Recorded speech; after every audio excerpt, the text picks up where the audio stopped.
name is Terry Condos. I am the Vice President and Voter Services Chair of the League of Women Voters of Manatee County, and I'm so pleased to welcome you and have you join us this afternoon. On behalf of the League, I welcome you to our Hot Topics presentation, The Future of Investigative Journalism. Today's program is being recorded and will be available on our YouTube channel later on. Any use of that recording other than showing it in its entirety requires written permission from the League. At the end of the presentations of our speakers, we will be taking questions. But the way we would like that to work is for you to put your questions in chat, and Colleen Friedman, who's our secretary, will present those questions on your behalf in a reasonable order to our presenters. We are proud to welcome two distinguished journalists who have been and continue to shape the future of accountability reporting in our region. Emily Lacose is Suncoast Searchlight's executive editor-in-chief and oversees the newsroom's editorial strategy and day-to-day operations. She comes to Suncoast Searchlight from USA Today, where she spent 5 years as an investigative reporter and editor, producing and overseeing some of the news organization's most ambitious work. Prior to USA Today, Emily led Gatehouse Media's National Data and Investigations team, which published its work throughout the country. She also previously served as deputy investigations editor of the Sarasota Herald Tribune, where she was part of the award-winning Bias on the Bench series. Her work over the years has won multiple awards, including the Robert F. Kennedy Journalism Award, the APME Public Service Award, the ASNE Batten Medal, the SPJ Sigma Delta Chi Award, and National Headliner Award for Public Service, among others. She has also been a finalist for the Goldsmith Prize for Investigative Reporting and the Selden Ring Award. Thank you, Emily, so much for joining us. We also have with us Dawn Kitterman. Dawn covers our local government, transparency, and community issues for the Bradenton Times, and she has absolutely earned a reputation as one of Manatee County's most persistent watchdog reporters. Her work has exposed irregularities involving former County Administrator Scott Hopes, uncovered problems with the Veterans Housing Project, and provided clear, accessible analysis of candidates and elections. Showing the data is a hallmark of Dawn's work. She is known for her meticulous research, compelling storytelling, and unwavering commitment to keeping the public informed about decisions that affect their daily lives. Thank you both very much for joining us. So we're going to allow each of our speakers to present some comments, their perspective, give us their take on the importance of investigative reporting. And as I said, if our participants, our viewers, could please put their questions into chat, Colleen will have an opportunity to tee up those questions for our speakers after they've been able to give their comments. So we'll start with you, Emily. Thank you so much for being with us. Thank you so much, and I apologize for the issues. I couldn't find the link, so Dawn sent me her link. So I'm Dawn Kitterman in disguise.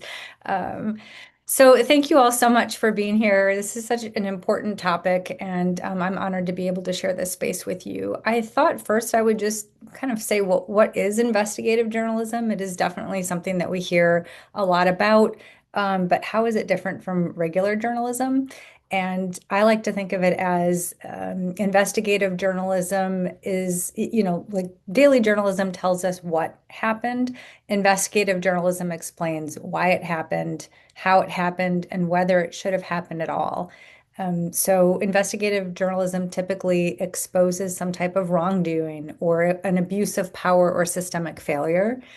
It relies on a document review, data, public record, and deep sourcing. So it doesn't come from a press release or just going to a county or government meeting.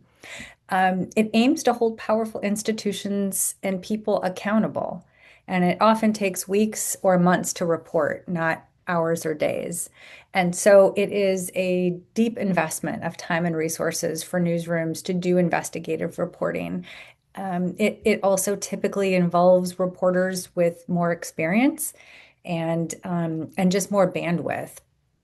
And so, some examples of investigative reporting are, for example, we did last summer collaboration with Florida Trident, looking at Sarasota County's handling of the back-to-back hurricanes in 2024, and in particular, its lead up to and response to Debbie, which caused catastrophic flooding throughout Sarasota County, and found that there was a series of pretty deep failures within that department, within the stormwater department in the county, that leaders knew about for a very long time and failed to address. And these lapses exacerbated the flooding that we saw.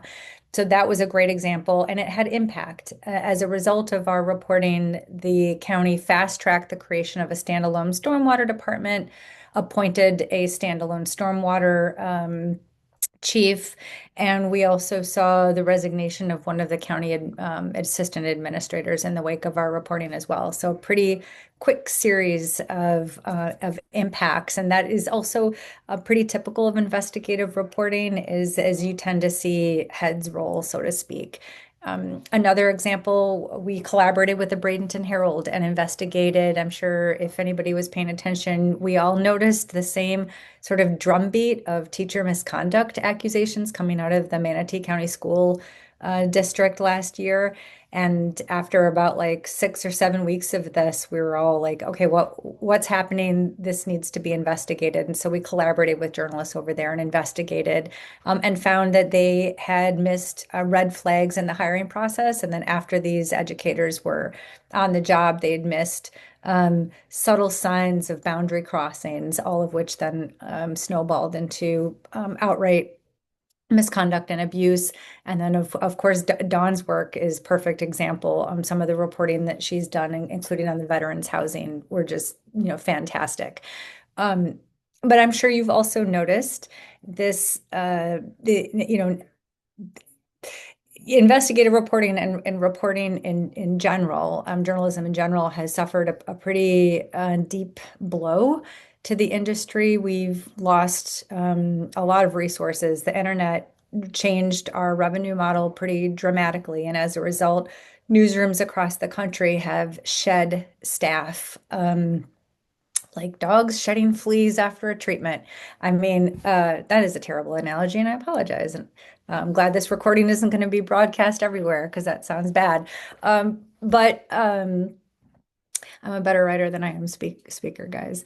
But yeah, I mean, the reporting power in this country has shrunk by 3/4 in the past 20 years. And so that is just as true nationally as it is on the local level. And often the first positions to go are the positions that do that deep dive, investigative and explanatory reporting. Again, because it takes an enormous amount of resources.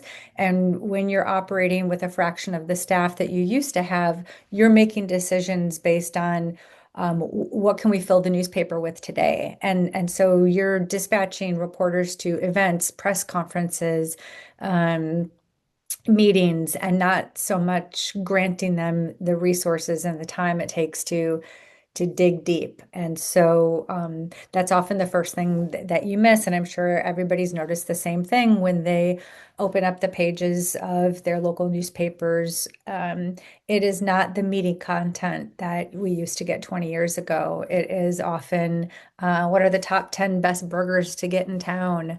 Or, what new development did commissioners just grant?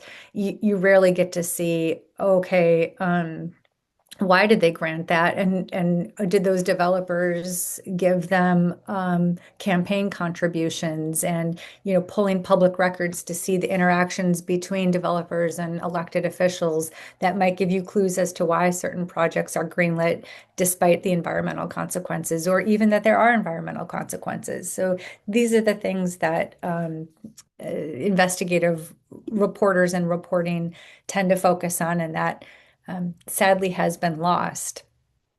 That said, well, and let me go back to this a little bit. We've lost so many newspapers in the past 20 years. I mean, it's just been catastrophic. In fact, just last year alone, on average, it was 130 newspapers closed nationwide.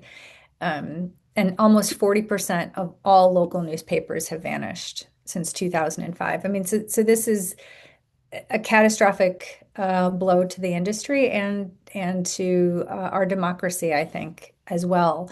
This reduction in watchdogging, because most of us have full-time jobs. We can't sit at 8-hour county commission meetings. That's should be the job of journalists for us to do and report back to you. And so the absence of this reporting power has meant a rise in corruption, a rise in political division, a loss of trust in the industry, and a loss of trust in people in positions of power as well. And so there are all kinds of consequences as a result of this. That said, though, there's more information out there now than ever before, and social media is now a primary news source for most people. It is very rare and probably present company excluded because you seem pretty savvy. I'm sure you're reading New York Times and Washington Post and Sarasota Herald Tribune and the Bradenton Times, and you're going to those sites to get your information, or maybe you're not. But most people these days are just passively absorbing whatever news floats across their social media feed without necessarily understanding where the information is coming from, and that includes so-called investigative information. In fact, when we were chatting a couple weeks before this event, we were talking about that changing landscape and how traditional journalists are now competing against social media influencers for the right to tell the news. And one of my last projects that I did for USA Today was an investigation into the company that was managing the ship that hit the Baltimore Bridge and caused the Baltimore Bridge to collapse. And I was talking with one of the maritime crisis communication people who was organizing these trips for the media to go out on ferries to see the scene of that ship collapse. And he told me that most of the people signing up, most of the journalists signing up for those ferry tours were actually social media influencers and not journalists at all.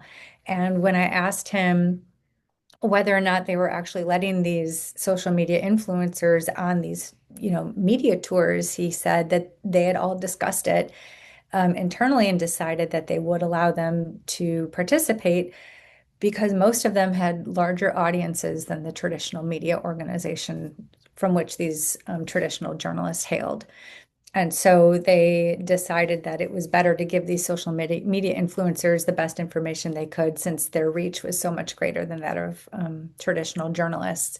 So that is the climate that we're working in today, where we are competing with social media influencers for the right to tell the truth and dig and bring our facts to the forefront. And so I think one of the biggest challenges that we have today is helping people understand and be savvy media consumers to be able to filter through the barrage of information and determine what is legitimate and verifiable versus what is just fed up to you by the algorithm, and that's just stoking your confirmation bias. And so, some of the things that I like to tell people is to, do a check. If you see something on your social media feed, click through, see where it came from. If it's a news source, it should have an about page. It should have named reporters who you can actually contact. It should not just be an aggregation farm, which is, just taking stuff from other sites and rewriting it in a way to make it look like it actually came from them. There ought to be an ethics policy and a corrections policy. And you ought to be able to see if it's been, especially if it's something pretty big or sensational, make sure that other media outlets also have covered it. Media literacy is now a civic skill, right? And that's especially important, I think, within investigations. One of the other things that I wanted to talk about is, beyond the doom and gloom is a silver lining, which is in the ashes of the shrinking newsrooms, the traditional newsrooms, is a proliferation of digital first, legitimate newsrooms like the Bradenton Times and like Suncoast Searchlight and like Florida Trident. These digital first and many of them nonprofit newsrooms are taking the place of the traditional newsrooms. Um, and it's seen as if not the future of journalism, and then certainly the now of journalism and the way in which journalists have tried to wield some power and influence back to be able to practice our craft ethically and responsibly in the service of the public good. So you've got, over the past 5 years alone, there's been more than 300 nonprofit startup newsrooms across the country, both nationally and locally. So, I mean, the national big ones are, ProPublica, the Marshall Project, and some of the Marshall Project, which focuses on criminal justice. You've got things like the Hetchinger Report, which focuses on education. And then you've got these great statewide and local nonprofits like Mississippi Today, Vermont Digger, Flatwater Free Press, Honolulu Civil Beat, The Tributary, and then, of course, Suncoast Searchlight, which covers Sarasota, Manatee, and DeSoto counties. These are all, philanthropically supported, mission-driven newsrooms whose focus is on, public service rather than profit. And so there is a silver lining. And I think it's, journalists like Dawn, journalists like Michael Barfield, journalists like Jason Garcia, a fantastic Orlando Sentinel investigative reporter who now it has his own Substack. And so you're seeing these little niche Substacks and publications pop up, trying to get the information out that the public really needs. And so I think that's a very broad brush into the state of the media industry and where we are with investigative journalism. I'll turn it over to Dawn now to talk more about what she's doing, what she sees, and then obviously I'm here for questions if you guys have any. Thanks. Awesome. Thank you, Emily. Yes, we'll turn it over to Dawn now. And we're also very grateful for her spending time with us today and for the work that she does every day. Good afternoon, and thank you for having me here. So, bouncing off of what Emily said, she covered a lot of ground there, and a lot of it is right on par in terms of defining what investigative reporting is, how time consuming it is, and how it contrasts to just regular beat, day-to-day news coverage. If you read the Bradenton Times and you notice the content on the Bradenton Times under my byline, you will see that I do a bit of both. I cover county commission meetings and report on more easily covered without having to spend the same amount of time and resource and public record sourcing and these sort of things to get information out to the public that would be valuable to the public. But then I also do investigative pieces, as both the host noted and Emily noted. And I think at the local level, because I am very hyper local and in what I do, and Emily has experience covering, as she said, even Suncoast Searchlight. While it is local reporting, their service area and coverage area involves multiple counties, which also have cities within them. Bradenton Times and the work that I do is really, really focused in Manatee County, and most hyperly, my resources and time are spent covering the county commission and what happens in the largest local government of Manatee County. Not to say I haven't done reporting in covering other. Even one time I did an investigative piece on a fire district issue, and that was the first time and only time I worked on something in that regard. But I think at the hyper local level, investigative reporting is so valuable because it's really an important tool for citizens who are civically minded and want to participate. And really, Emily spoke to the point of, holding elected officials and public entities accountable to their policies and the decisions, or how things are, undertaken if, say, they don't follow their own policies, or sometimes maybe even break the law. But it also is, I think, really a valuable tool for citizens in that the more information they have access to, and the more they understand what the policies and procedures are of their government, where they can go and find information on their own when they have a question, and what their elected officials are doing and saying, and decisions that are being made, can help them to both engage on issues that matter to them in a more impactful way. And then also, of course, when you go to the ballot box, you can feel as though you're not just casting a vote because you saw the signs, or you got a catchy commercial across your screen that spoke to you, but you feel like you really have an understanding of one candidate versus another candidate, and what their backgrounds are, and what their resumes, and if they're running for re-election, what their resume and scorecard has been as an elected official. And so I do think it's particularly important investigative journalism at the local level, to Emily's point, just in terms of kind of making democracy work the way it's supposed to for the people and in response to the people.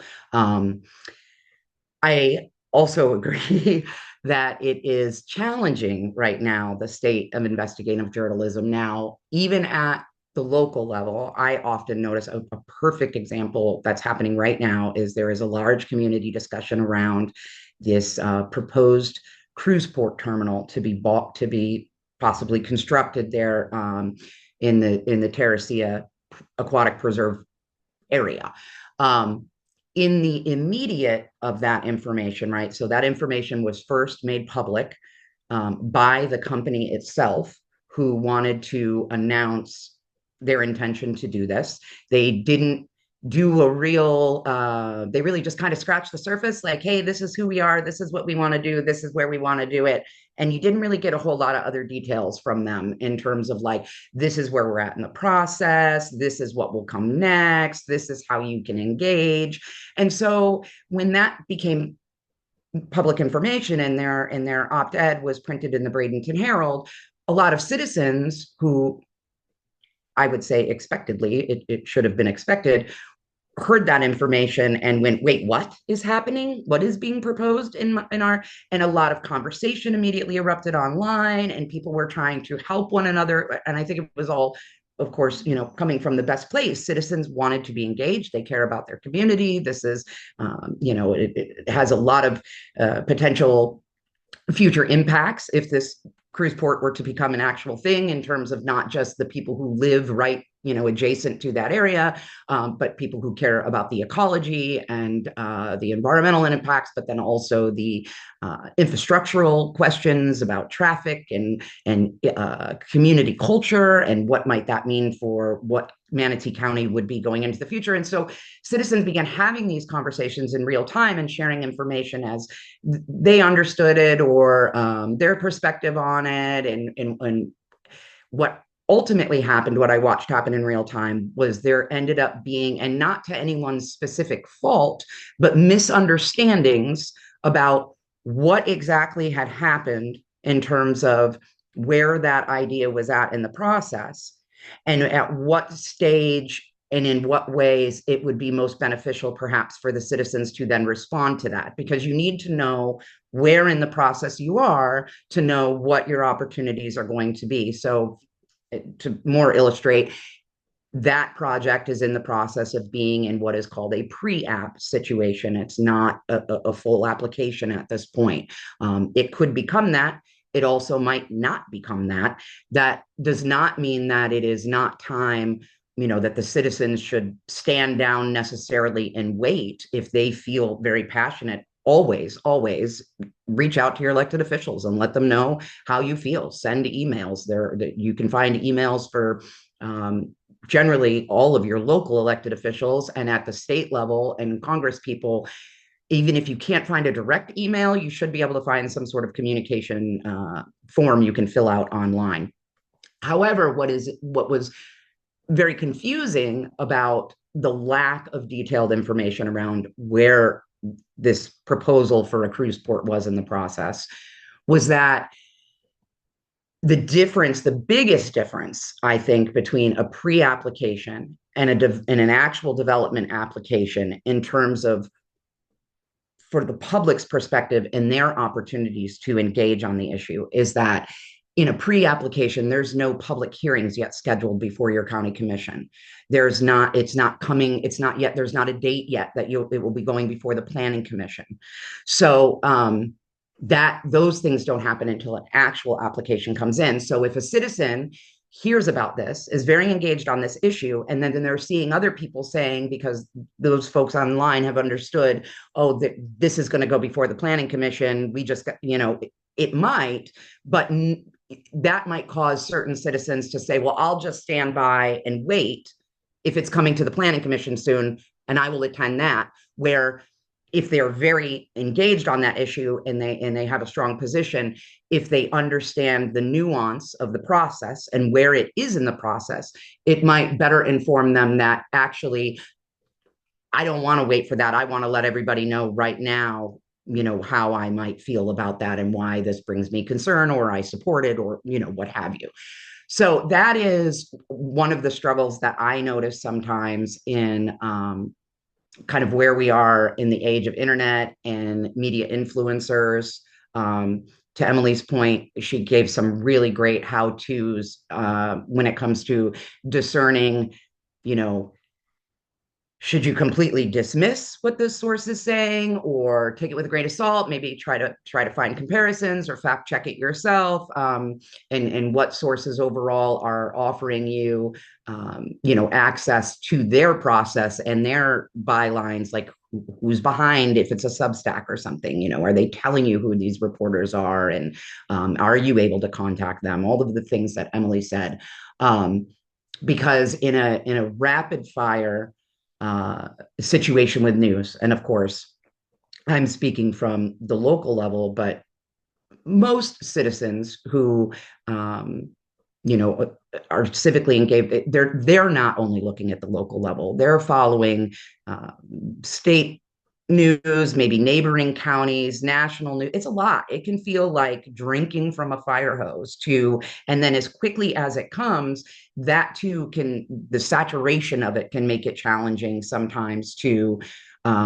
figure out what is information you can count on and what is spin, or somebody maybe who is working under some sort of other motivation, which could simply, in this day and age and with the internet, and Emily used the term influencers, in this day and age, the motivation could possibly just be more clicks, views, and shares. And so obviously printing things that are very charged and emotional, or presenting what sounds like reporting in a very, we're telling you how to feel about this or what to think about this way, might be some of your first clues that somebody's trying to lead you into a response rather than inform you plainly. I often, if you read my lengthier investigative pieces, because we're in a digital platform, because when I was on the other side of the news desk and I was a consumer of news, I did not like when I would read about an in-depth piece and I felt like the journalist or publication was not giving me access, like a clear cut where I could feel certain, like they've written this and stated this to be a fact, and this is how I know they know this is a fact. And so that is why you will often see many, many, many blue highlighted words in my reporting, because I take my homework and as much of it as I can ethically and responsibly without, involving other people or personal details or what have you, I will turn it into files that I can then link and give my readers access to, because I feel my ultimate responsibility in being, if I, producing and reports based on my investigative work, is to not tell the reader what my conclusions or my perspective on the issue is, even though I'm human and I may have one, but to very carefully just simply lay all the facts that I was able to confirm to afford them the ability to then take those under consideration and come to their own conclusions and decide for themselves where and in what way they want to engage on that issue, follow that issue, think of that issue, what have you. I will say, I know we're speaking mostly on kind of the future of investigative journalism. And again, to what Emily said, and as I just explained about the age of the internet and Emily's point about declining resources and how much time it takes, I mean, that I think is a significant difference that maybe many readers don't understand between the resources, the financial resources and time that it takes to do investigative work, as opposed to just I'm covering something that happened in a board meeting, or I'm giving you information that the county put out in a press release with some additional comments and insights. Investigative reporting requires sourcing records, building relationships with sources, reaching out to people sometimes repeatedly, hoping that they'll maybe consider talking to you, in participating in a way where they're included publicly, or a lot of times, depending on the issue, people don't want to have their names out there for various reasons. And so in that situation, there's added time there, because if I have one source who is willing to say to me, I know about this thing, XYZ that happened, I believe this isn't how it should have happened, I think this violates some policy, then my job is to, but then they say, but I would like to not, you didn't hear this from me. I can't jeopardize my career. I feel like I might be retaliated against. This was a very, very common part of my work, especially under the tenure of the former county administrator at Manatee County between about 21 to 22, 23. I had a lot of sources who talked with me about things that were concerning to them that they felt they knew about. And so I cannot take those people at their word, even if I think that they are qualified. And if they're not willing to put their name on what they're telling me, then my job is to then go and start with, okay, what are the premise of what they're saying and what they feel, is not okay about this. Compare that against what is the written policies. What are the county's ordinance and resolutions, that may apply? What's in the public record in terms of prior meetings or historical content related to, this issue or connected to the processes related to this issue. And then if I'm able to confirm that far, like, oh yes, there I see that this does raise some questions, then I have to go and see if I can find additional sources willing to speak with me who have firsthand knowledge or direct knowledge of some part of the issue that has played out here, if I want to use any of the information that I cannot completely pin down in a black and white public record and verify to be a fact. Then if I have to rely on others who feel some reluctance about publicly putting their name on, I know this is a fact because I was there, then it requires me to basically as Emily was saying about, ethic policy and standards and stuff.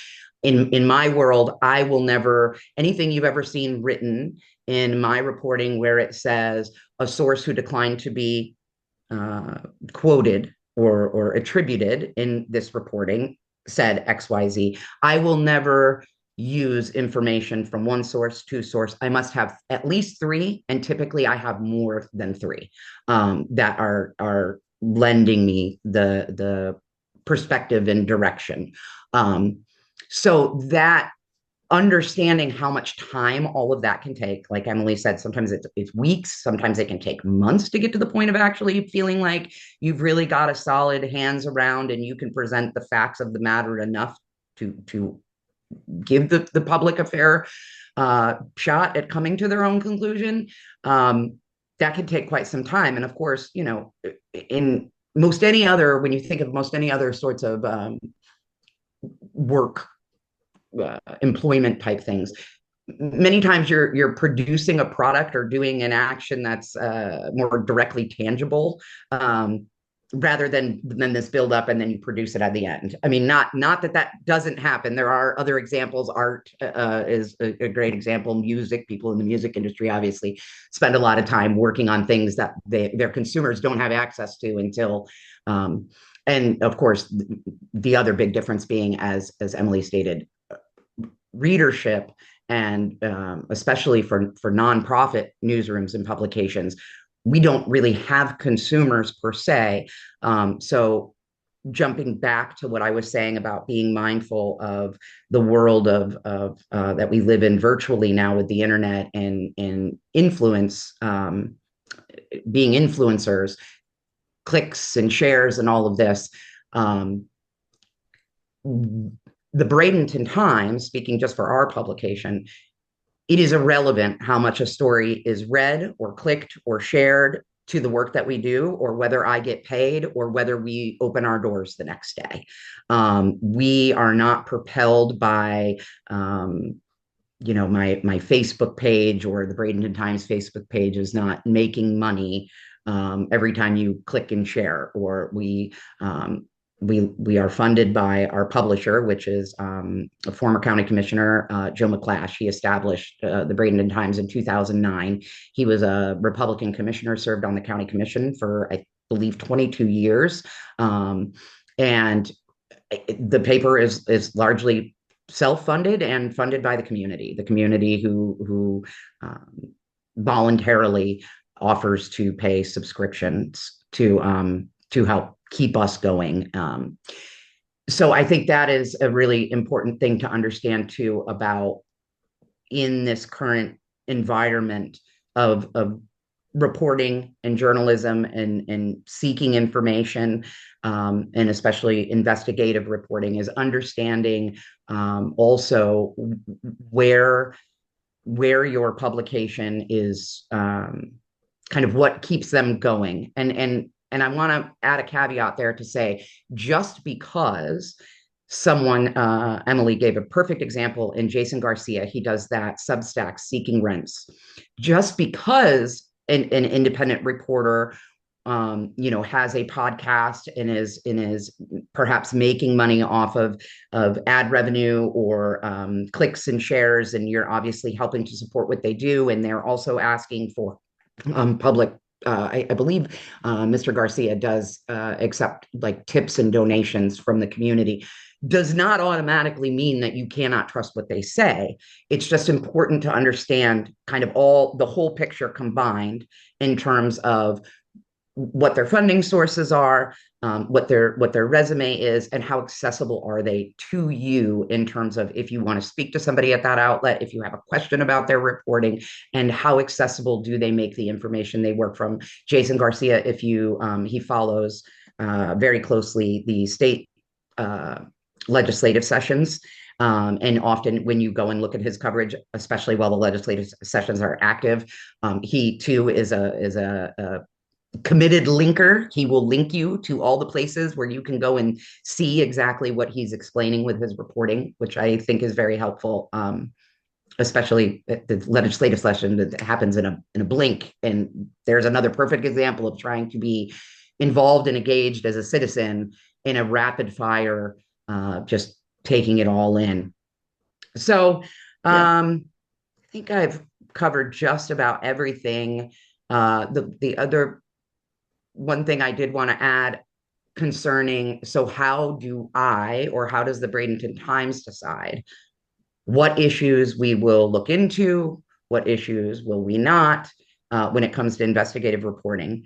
We receive many tips. We hear from the community almost daily, from everything from issues that people have had with their HOAs and serious concerns with their HOAs to environmental questions or issues with certain county departments, code enforcement, or all the way to tips and inside information like somebody county employee believes somebody believes a county employee did something that would be potentially unethical or at worst completely against the law. Generally, because resources are so thin and because it can take so long to follow up on things, one of the first measures that myself and my editor have when we're kind of discussing the different bits and pieces we're hearing from the community about is, does the issue impact like how much of the community, right? So an HOA thing would be very specific to just the folks living in that community. So for me to spend weeks learning the ins and outs and verifying all the claims there, sometimes, especially when there's so much other stuff happening at the local level that is, I guess, of a higher priority, impacting more people's backyards, we're just simply not able to take up that kind of stuff. And I often think to myself that engaged and involved citizens, I think this landscape of where we are now and the ability in journalism with the internet and whatever, and the ability to provide information so quickly with your neighbors, your other folks in your communities, really gives an opportunity to citizens who want to be, kind of citizen journalists, if they want to take that responsibility on and they feel they know an issue inside and out and they can help their neighbors or their HOA residents say, here's where you can see and follow this issue to where we are today. And then we can have a conversation around what sort of action can we take now? You can still help to share information, and with platforms the way they are, and I'm sure any of you who are involved on Nextdoor or Facebook, you see this. There are many community specific oriented where there's lots of sorts of different information sharing. And we saw this a lot, I would say, in Manatee County during leading up to the 2024 election, specific to communities who were having conversations around who their district representatives would be, and who their options were, and helping to more hyper educate their neighbors. And again, I think what Suncoast Searchlight and the Bradenton Times and even the Bradenton Herald, the Bradenton Journal does information sharing and reporting. I'm not sure if the reporter there does a lot of investigative stuff, but definitely reporting and covering kind of on the ground community things going on and what's happening in the county commission, and some editorial stuff. All of these kind of work together to thread that basis to prop up and make for the tools to prop up the community's ability to be engaged, understand, and participate in their local government. Yeah, those are excellent points, Dawn. Thank you so much. So this is a hot topic for the League of Women Voters. We call this hot topics, but this is truly a hot topic. And we thank you again. So I think we've got some good questions that Colleen is going to tee up for us. But this is just so important because from a League perspective, it's not just about the right to vote and the ability to vote for everyone who is legally qualified. You have to know what you're voting about, and that's really the gap that we see. And it really falls into where we talk about supporting and serving voters. And so, truly a hot topic to talk about how important it is for voters to have a rich and diverse and data-driven set of sources that help them understand how they would want to vote. So with that, Colleen, have we got some great questions that you want to throw at our speakers? We have a lot of questions. However, Emily has been doing a great job of answering them. She's such a great journalist. She's just been putting in the facts under the questions, but I do want to give Dawn a chance to add anything that she might want to. So the first, of course, had to do with credentials, and Emily said many people have journalism credentials, but maybe both of you can just tell us exactly what your credentials are, and maybe how you got started. Sure, I can go. But my point in the chat is there's no special like credentials that we have. We don't sit for some exam and get licensed by, any kind of a body. A lot of us do have journalism degrees, but a lot of us don't. But the tools that we use are the same ones available to any of you, which is why the First Amendment is so important. It is the access to, I mean, the First Amendment is free speech, free press, free to petition your government, free to assemble, and of course, freedom of religion. We use public records law and public meetings law. We members of the public have access to public information and people in positions of power, elected positions, and we apply those tools to investigate and produce reports for you all. But most of us do have degrees in something, or got our start working for a college newspaper or freelancing or what have you. Dawn? Well, I'm a little bit of an outlier here. I actually have no journalism background prior to the Bradenton Times, at least not on paper journalism background. I spent most of my adult life either as a early childhood educator or as a stay-at-home mom. I had some other odd jobs, worked in art galleries and frame shops, and I also briefly worked on an organic farm when I was much, much younger. So I don't have a textbook background. However, the way that I ended up at the Bradenton Times was I began following, it was early in the pandemic when we were all on stay-at-home orders. I wanted local information about the state of what was happening in our community, right? We all had access to the 24/7 media. We could see images in stuff of hospitals being overrun in Ohio or, Canada or something. But I was like, I really want to know, I need to know, what are the impacts here in my community? How is my community preparing and responding? And what should I do as a citizen in my community in response to all of this, in terms of being a parent and a neighbor? And so I began turning into the local county commission meetings to get that information. And then I began watching all of the county commission meetings.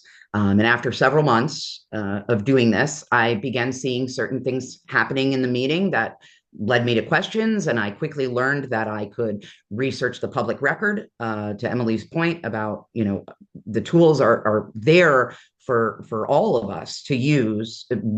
We're not accessing, we don't have some magic access that the general public would not have under what is legally required. But the big thing is everything's recorded in the public record somewhere. If it happens, in a public hearing, in a board meeting. Now, obviously, sometimes things aren't done the way they're supposed to do or by the rules, and that can complicate things. But moreover, I was able to go and find where I could search board records, documents, different things, and began educating myself. Then I quickly turned to social media, what I was just describing, and created a community group and began trying to share what I was learning and teaching others. Hey, this is where you can go find this. This is where you can get this. This is how you can confirm this. This is who these people are and what they do and what their roles are. And that is where the editor of the Bradenton Times, fast forward several months into that, found me and said, hey, what do you do for a living? Have you ever thought about being a reporter, especially a local government reporter? Because it is much of what you're doing now.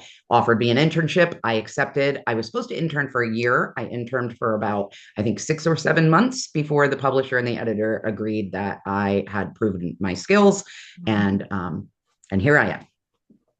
Oh, thank you. And actually, you also touched on something that one of the questioners was asking specifically, what does a citizen journalist need? Do they need any kind of credential to access those public records?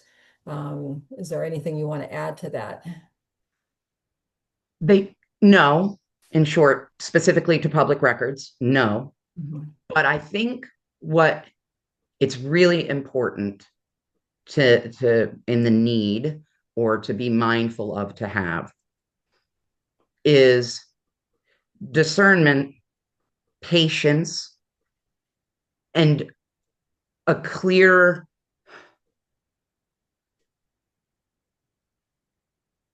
I don't quite know what the right word would say be to explain what I'm trying to say, I guess, what your motivation really is.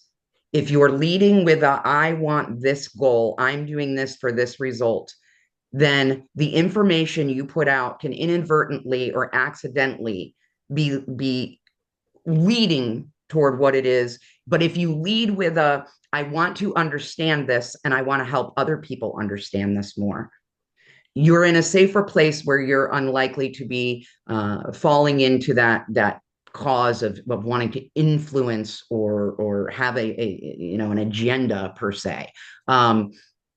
I think this is also a really big challenge for citizen journalists when it comes to things like using the internet and the tools of social media, because it can kind of get in your head when you are getting lots of clicks and feedback and accolades, say, from the public or whatever, that if you're not careful and you jump too quickly or respond to that rather than sticking to the motivation of, I want to make sure I know and I've confirmed what I put out, and take that responsibility very seriously. If the remembering the end goal, if the end goal is, I want to help add solid verified information for the purpose of the tool, and that can get a little bit for, I don't want to go too long on this, but here's a great example. People ask me all the time, oh, do you know how many, lots of people read that recent report you did?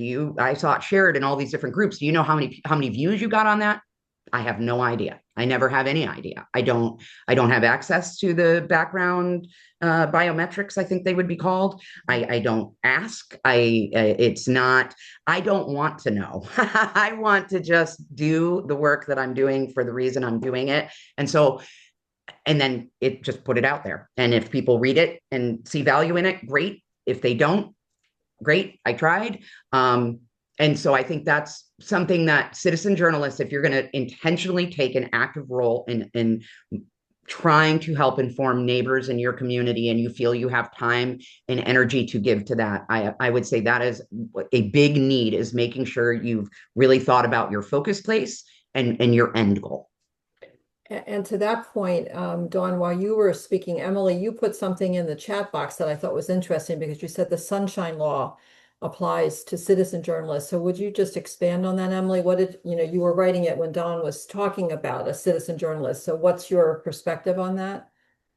Oh, I mean, just that, yeah, citizen journalists are just the same as journalists, or just the same as citizens. Kind of to my earlier point, we don't have any special credential or tool that grants us access. In fact, when, you see press events are restricted to credentialed media only, the credential doesn't come from, some like National Board of Journalism Professionals or whatever. Credential just means you work for a newsroom that paid $5 to get a plastic thing on a lanyard that says you're a member of their staff, and anybody can make those. I was kind of shocked when I came into this newsroom.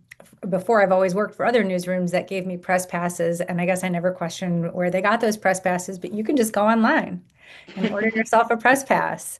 And so, yeah, those are somewhat meaningless, other than they do signify that you work for a newsroom.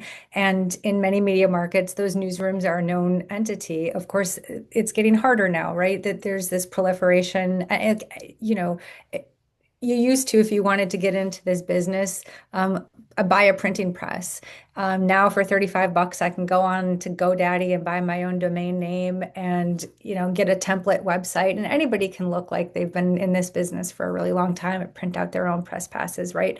So, but that said, it's really hard to keep people out of very public events. If it's a government event, if it's a press conference, a commission meeting, a planning meeting, everybody can have access. The only restrictions might be space. Sorry, if you're at the school board meeting and you're late, you're going to be standing outside because there's 200 people inside. And we just don't have the capacity. And just because we are trained journalists, or working in this field doesn't mean that they're giving us special treatment. In fact, we're probably getting the worst of it.